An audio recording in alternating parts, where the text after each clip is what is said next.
Hi everybody. So my name is Ben Laplanche. I'm a products manager on Pivotal Cloud Foundry services based in London. I'm here today to talk to you about building Cassandra on Pivotal CF. So today we're going to talk about what is Pivotal CF, what about the services API, why Cassandra in particular, some of the challenges of building clusters that we found, building Cassandra with a tool called Bosch, building a multi-tenant plan, which is the main focus of the talk, and then what's next on the roadmap. So to give you an overview of Pivotal CF. So Pivotal CF is based on an open source project called Cloud Foundry, which is a platform as a service. So I'm sure most of you are familiar with what platform as a service is, but it allows app developers to push and scale their applications really easily. It's built with continuous integration and delivery in mind. It's IaaS agnostic, so you can deploy it to AWS, vSphere, OpenStack, whatever you like, and it provides everything that you need from routing to health management through to logging. So Pivotal CF is a paid-for version of the open source Cloud Foundry project. So that gives you some extra benefits, which I'll go over in a bit. So the whole Cloud Foundry experience is very much based around the app developer's experience and making their life as easy as possible. So we have a command called CF push, which we consider to be golden to the platform. With these three commands, it is this easy to create an instance of a service, such as Cassandra, to bind your application to that service, and then to push that application live. And the fourth command could be anything, but basically just opening your application, and it is now using an instance of that application.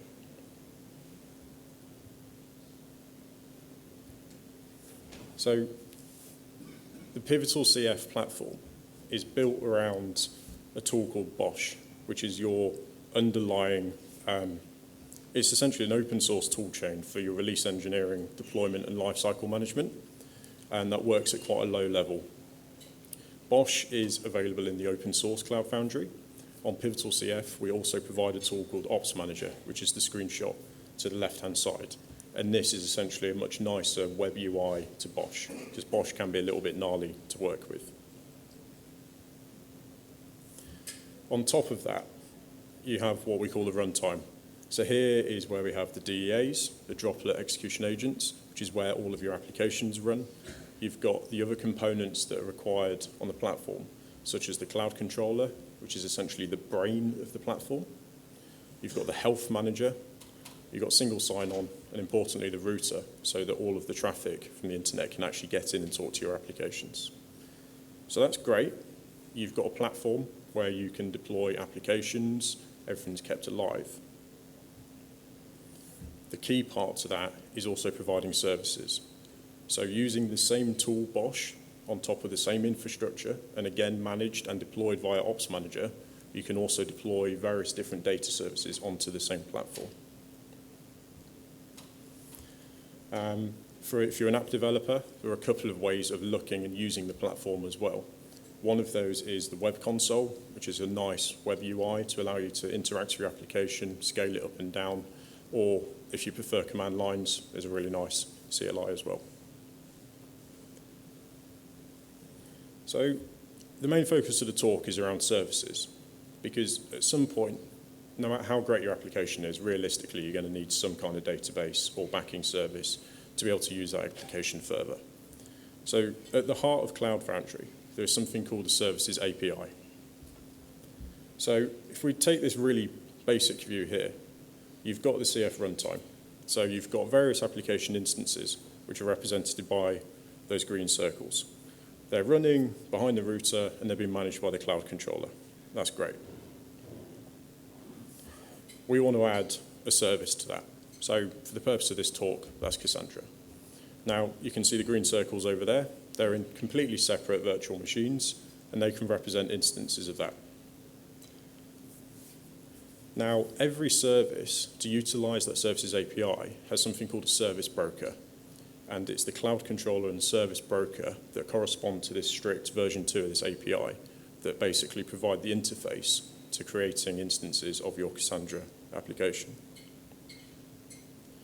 So if I was an app developer, I'm sat there at my desk and I wanted to see what services are available to me, I can run a command called CF Marketplace. And what this will do is it will go through the cloud controller to the service broker and ask what is available over here. And it will come back, and in this example, it will say, well, you've got a Cassandra service, and it's got a multi-tenant plan that's available to you. So you'd be like, great, I'll use some of that. So you can then run the next command, CF create service. And what this will do is create an instance of your chosen application from the marketplace for your use. Now, the key here is the word instance. And this is something that we spend a lot of time discussing and thinking about when we choose a new data service to build onto the platform. Because an instance isn't a one-size-fits-all word. It means different things to different products. Is an instance a database table? Is it a key space? Is it a cluster? Is it a VM? And there isn't an answer. Across all of the products that I manage, it's different in every scenario. In this case, which we'll get onto in a bit more detail, it represents a Cassandra key space. So when the customer runs the command, CF create service, it goes through the cloud controller to the service broker. And here, the service broker, as you can see, with the blue dot, has now created an instance, which is essentially, it's just gone into Cassandra using CQL, and it's created a key space. So that's great. App developer's right. I've got a key space created. How do I access it? So this is where this command bind service comes in. Now, the command actually sounds like it does a lot more trickery than it actually does. Essentially, all it's doing is providing an environment variable, which is just full of JSON. And in there, it just holds things like the IP addresses, the name of your key space, and username and password. And what happens is when we stage your application, so represented by the blue dot on the left-hand side, is we just inject that environment variable into your application's container so that no matter what language you're using, anyone can access environment variables, and you can then know how to talk to your service. So you can see there, cloud controller talks to the service broker, it's retrieved back the binding information, and this time the cloud controller has now passed that information onto your application. So going forwards, the cloud controller and service broker don't need to be involved in this process anymore. Because everything's within the same network, the application now knows the IP addresses and username and passwords, so essentially where your Cassandra cluster is, they can now just talk directly to each other. So if we just walk through this from what it looked like on the command line, you could run CFM, which is shortened version of CF Marketplace. You can see here there's a service called P Cassandra, just stands for product. Then there's two plans available, multi-tenant and single tenant. You can then create a service. So the format's made up of the product name, the plan that you would like, and the last part is essentially how the application developer would like to refer to that. So they can call that whatever they like. Here, I've just called it data stacks. You can then run CF services, and this just returns a list of all of the services that that application developer has access to. So here you can see their newly created data stacks. Now you notice the bound apps column is empty. So if you run that command again, you can bind your application to that. You can then run CF services again, and you'll see that they're now recognized, and the cloud controller knows that there is a link between those two. Here's just another way of viewing your JSON environment variables. You can get it from the CLI, the web console, or more importantly, through your application. So it really is that simple to get up and running if you're an application developer to use an instance of that service. And this is the extent, really, of the services API. It is that simple. They're the only endpoints that if you wanted to write your own service broker that you would need to adhere to be able to integrate your service into the Cloud Foundry platform. So that's an overview of, a very high-level overview of the Cloud Foundry platform and how you'd create a service. And as I touched on briefly earlier, we really feel that services in any marketplace and ecosystem are key to allowing application developers to build the best possible things that they can. So some of the applications that we're focusing on at the moment on bringing to the platform are probably the most common and prevalent ones that application developers ask for. So as you can see, we've got things like RabbitMQ, we've got MongoDB, we've got CloudBees Jenkins, we've got Neo4j, Redis, and then obviously more importantly, we've got Cassandra as well.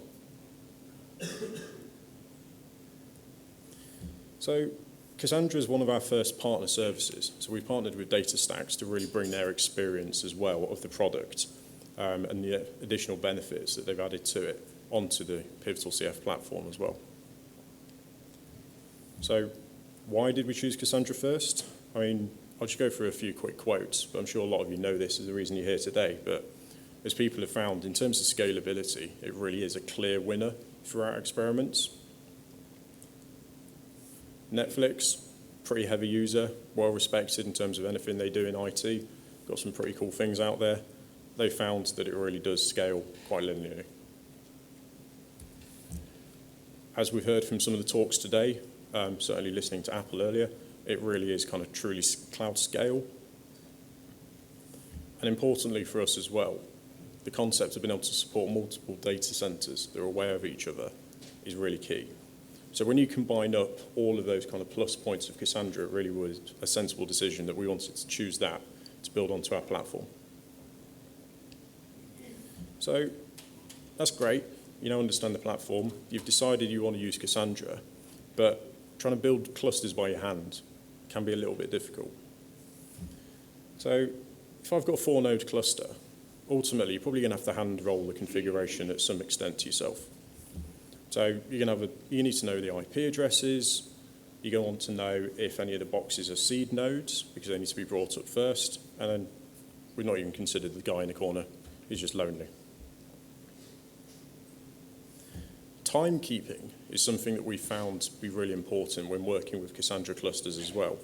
And it's really it's really important that the time is precise rather than accurate, which brings an extra dimension to that. So we've got to make sure that the time between the nodes is as precise to each other as possible to make sure that you ensure that Cassandra continues to work as you would expect. As I touched on with the first slide, it's really important that you do things in sequence. So if you've got seed nodes, you need to make sure that they're brought up first, which is just an extra dimension for an operator of your network to think about.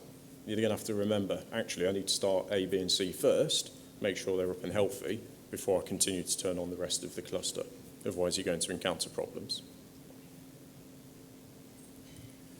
So we've got a tool called Bosch, as I mentioned earlier, that's really at the heart of Cloud Foundry. And we're able to use Bosch to help us solve a lot of these problems. So Bosch is predictable. You can rerun this same Bosch deployment and guarantee to get exactly the same results. It's repeatable. It's IaaS agnostic. So if you want to run it on vSphere, AWS, OpenStack, Google Compute, whatever you prefer, that's not a problem. Just a few small configuration changes for things like IP addresses and whatever they refer to their regions as. And it really is built for large-scale deployments.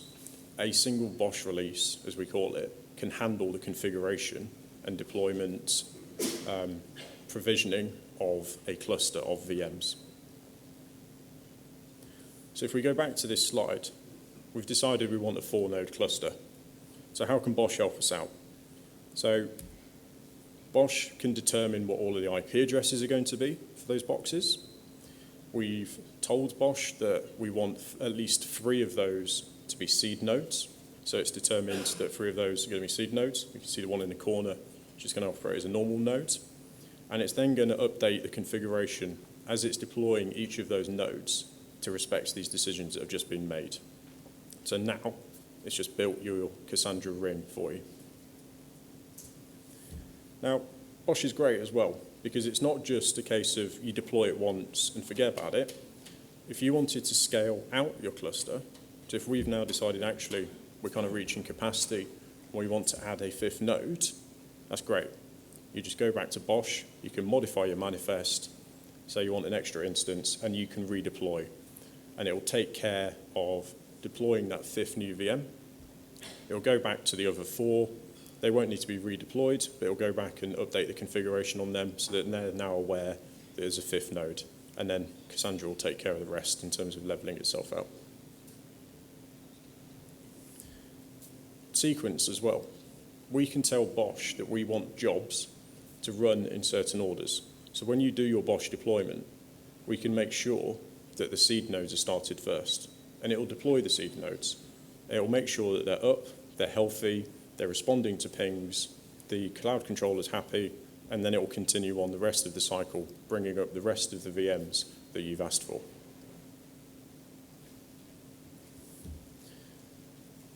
We can also use a lot of the configuration aspects of Bosch and our ability to add additional packages into it to be able to handle some of the issues around timing as well. So as I mentioned, the precision is really important. We found actually a really good blog post, which I'd recommend anybody that runs a Cassandra cluster to go and read, of somebody who'd done a lot of work on this and experimentation with different NTP configurations. So what we've done is we've configured the 3 nodes in this example to know and refer to each other for what their timings should be. The next step is on the broker, we're also running our own NTP daemon, and all of the nodes have that set as their preferred daemon. So that means that essentially they don't need to go any further than the broker to be able to agree on the time. Now this means that they should be precise, but not necessarily accurate. So they could all agree that it's 10 minutes ago. But for the purposes of what we're trying to do in terms of precision, that's great. The broker is then the one that will talk as normal as you'd expect to the rest of the world to get agreement. And that will slowly filter back through NTP. So just to recap where we've got to so far, we've talked about Cloud Foundry. We've talked about what services we want to build. We've talked about some of the challenges of building Cassandra on there in terms of clusters and how Bosch can help us. But there's actually some extra great stuff from Bosch that's available to us as well. Because if you think about the journey we've just gone on, you've got a cluster that's up and running. Brilliant. Fantastic work. You've now got to manage it day to day and make sure that it stays healthy. So we, in Cloud Foundry, have something that's called the 4 levels of high availability. So the first one is having availability zones and multiple processes. So here, we could split the 3 nodes of that Cassandra cluster up into separate availability zones. So typically when we refer to availability zones in a data center, we'd expect that to at least be separate racks. So if you get a single rack failure, hard issues isolated, and we could do the same thing for your applications. So all of the applications on Cloud Foundry should adhere to the 12-factor principle, which means that they're ephemeral and you can run multiple instances of them. So on the top layer, you could have 2 instances of your application running at the same time, doing the same thing. So if we suffered a failure of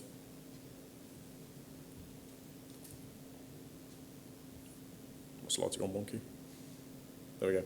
So if we suffer the failure of one of the Cassandra nodes, fine, doesn't matter. We've still got 2 nodes. Cassandra's going to carry on quite happily based on our configuration. Things could actually get a bit worse, and one of the applications could also disappear. But you're still up, you're still running, you're still receiving your reads and your writes, and customers are able to connect, albeit perhaps just a bit slower and a bit more risk. So that's the first layer. The second layer is, what if that application dies?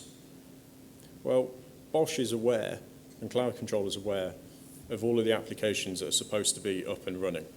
So if it sees that an application that you've asked for is dead, it will replace it, which is why it's important applications adhere to the 12-factor principle, because if you had data in there that you shouldn't have done, it's now gone. Similar principle as well. If the Cassandra process itself died for whatever reason, then we use something called Monit, which is an open source tool. And Bosch uses Monit to monitor all of the processes that are running on the VMs that it's provisioned. So here, if it sees that the Cassandra process has died for whatever reason, it's going to terminate it, make sure it's cleaned up, and then it will restart it automatically itself.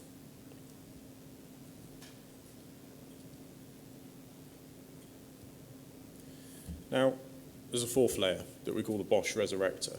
All of the pieces that we've talked about so far are kind of within the realms of the VMs that have already been provisioned and deployed.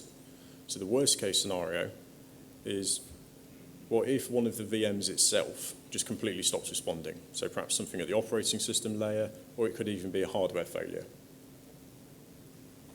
So Bosch is aware of all of the VMs, as I mentioned. So if this bottom one suddenly goes dark, Bosch is going to notice. And it's going to talk back to your IaaS platform. And it's going to say, can you please terminate this VM? IaaS will take over.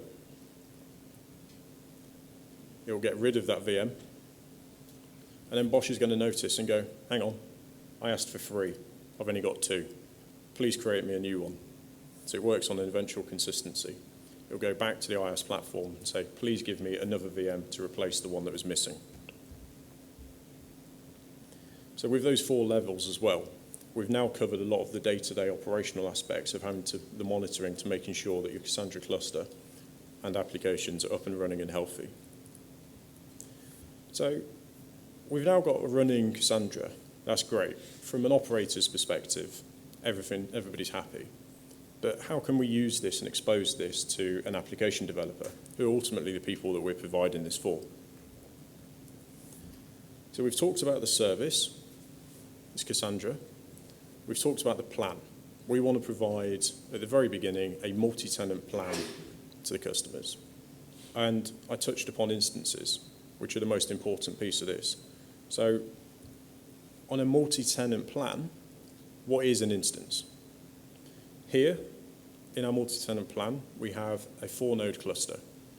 So when you ask for an instance, you're provided a key space that spans that cluster. So it's great for development and testing because you've got a fairly cheap way of getting access to Cassandra, but it's not great for things like production because, as you're all aware, you're going to suffer with things like noisy neighbors, etc.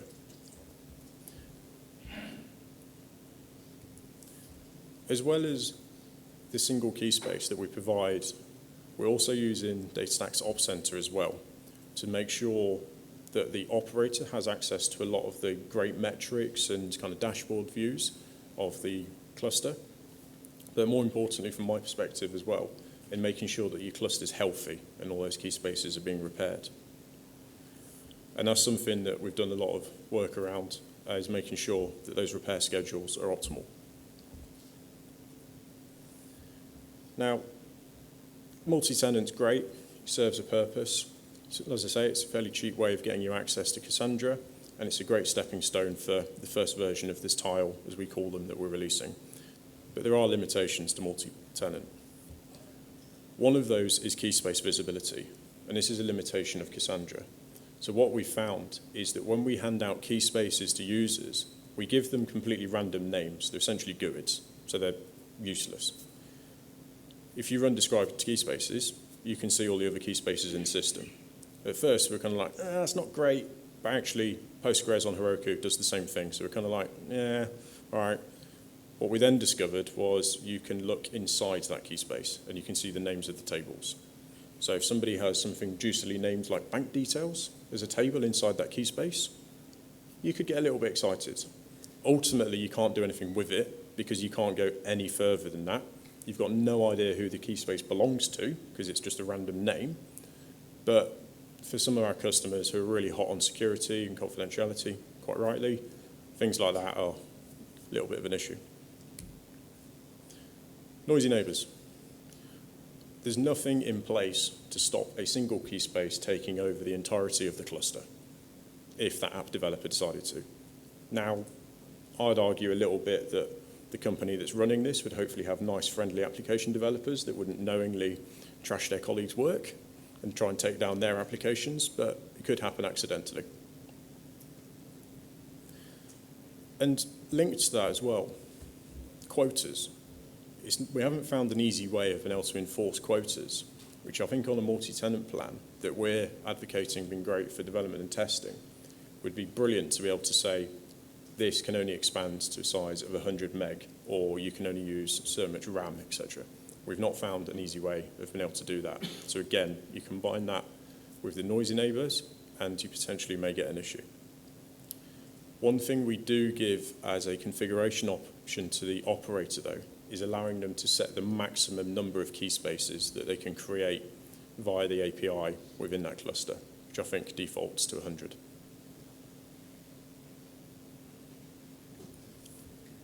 So that's great. We've talked about the first version of the product, which is actually now released if you want to go and have a play with it. And that is very much focused around the multi-tenant experience. Now, a lot of our customers are asking us for production capabilities. So what we consider a production plan to look like is it comes back to this concept of what is an instance again. So we will create a new plan that will be available. So when you run your CF marketplace command, you'd see the Cassandra product, but with different plans that are available. And here, an instance is going to mean a dedicated cluster. So what we're going to do is we would hand out 3-node dedicated VMs cluster to that customer for that instance. And we will pre-provision those in advance. So the operator, when they know that this plan is now available to them and they're deploying the tile, they would say, okay, let's deploy 3 of these clusters in advance. Now, even if no one's using them, they will just sit there kind of in a pool, so to speak, so that when somebody runs create service, the broker can just grab one out of the pool and hand it over to the application developer. So we consider that to be better for production grade because you're getting dedicated VMs, so you've got rid of a lot of the noisy neighbor issues and things around being able to see other key spaces because it shouldn't matter. You're the only app developer using it. But as I say, they are pre-provisioned, so depending on your IaaS platform, they could be considered an expensive option because essentially you might have 2 or 3 clusters of free VMs sat there spinning their wheels, not doing anything or being used. But the way we work at Pivotal is very much in a what is the cheapest, smallest feature that we can build to be able to get things out to customers as fast as possible to get feedback. So we aim to do something and then increment on it from there. One of the other items we're going to add is backups. Because again, if you want to run something in production, you probably want to have some element of backup in place. So using a lot of the hooks that Ops Center provides for us, we will then take that data that's backed up from Ops Center and we'll back it up to an S3 compatible blob store. So that could either be something like the React CS service that I mentioned earlier that would actually exist on your Cloud Foundry platform, or you could take it somewhere off-site, such as AWS.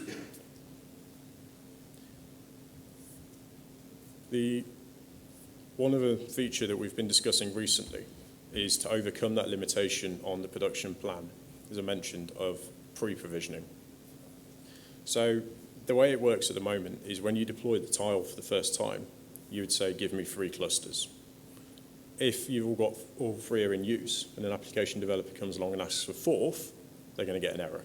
They're going to have to raise an IT ticket to the operator who would have to increase the number and then redeploy. What we would love is for the application developer, when they create that service and it talks to Cloud Foundry, we'd introduce a new API into Ops Manager. So the Ops Manager on the fly, in semi-real time, can then go back to Bosch and actually do you a deployment. So it'd be an asynchronous operation because it would take probably 5 to 6 minutes, roughly. But the application developer would then be able to create their own instance. Now, I should caveat that this is a kind of very rough roadmap. These are things that we talk about. There's no commitments to when any of this stuff will appear.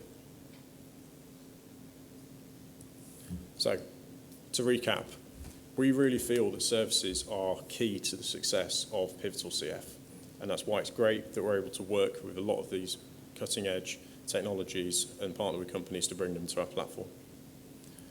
So, thanks for listening. And if this interests you, whether working on services or just technical engineering challenges like that, we're hiring for Cloud Foundry engineers in San Francisco or London. My name is Ben. It was great talking to you today.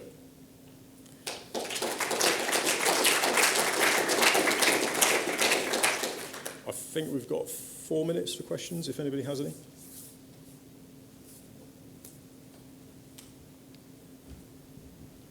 Hello. I wanted to ask if you have any idea or solution or request about having encryption for every tenant. So for example, in my case, we have very sensitive customers about security, and they are actually asking us to have a solution where every key space for a different tenant is encrypted with a different key. So the data, when it's actually stored in Cassandra, is encrypted? Yes. I haven't, no. I would probably defer to Matt, who's sat next to you.